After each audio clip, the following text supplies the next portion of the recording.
his humility, his courage, his character.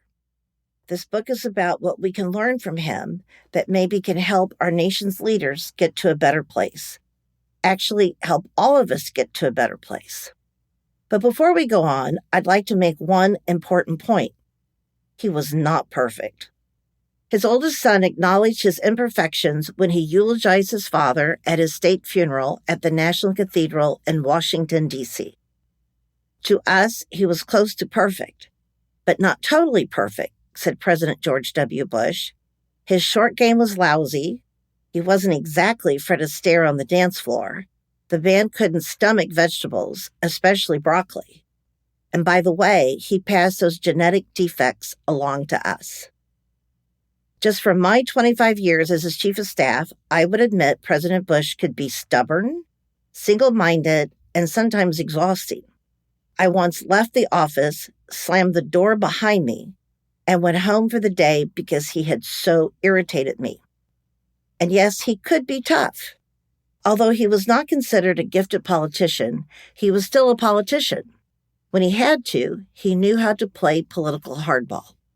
If Bob Dole were here, he would attest to the rough and tumble of their 1988 Republican primary disagreements, as would Geraldine Ferraro, his vice presidential sparring partner in 1984. Certainly both Michael Dukakis, his opponent in the 1988 general election, and William Jefferson Clinton, the man who defeated him in 1992, could tell a story or two about how cunning George Bush could be in the political arena. Yet, at the end of the day, he and his opponents shook hands and moved on. Although he never became close with Governor Dukakis, they became friends, beginning with a lunch Vice President Bush hosted soon after the 1988 election was over.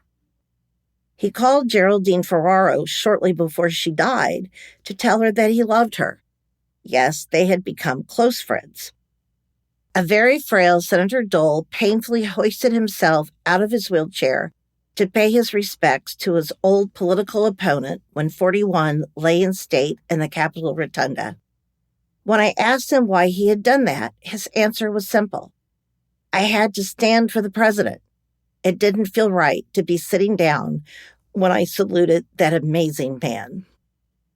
I would like to note my use of 41.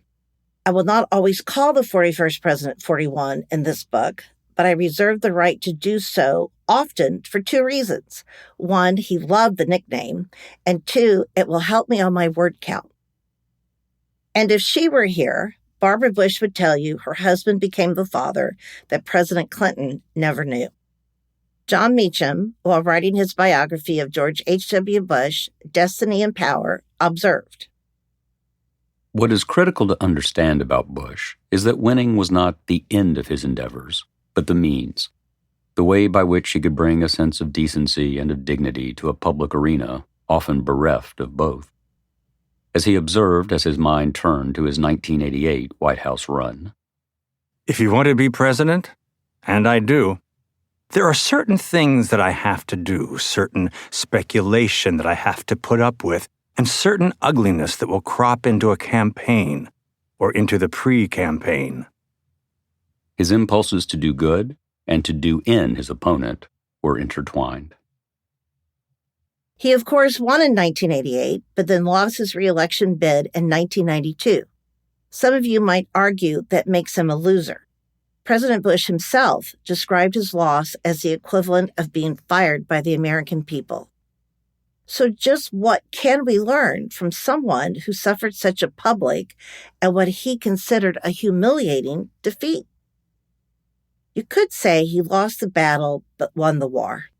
When he died 26 years later, he was one of the most revered men in the world. To help explain the person who was George Herbert Walker Bush, I reached out to a wide variety of his friends, former staff, colleagues, former heads of state, members of the media, and even a celebrity or two, and asked them to write about one of these topics. One, what did you learn from George H.W. Bush? Or two, tell a story that illustrates something about his character.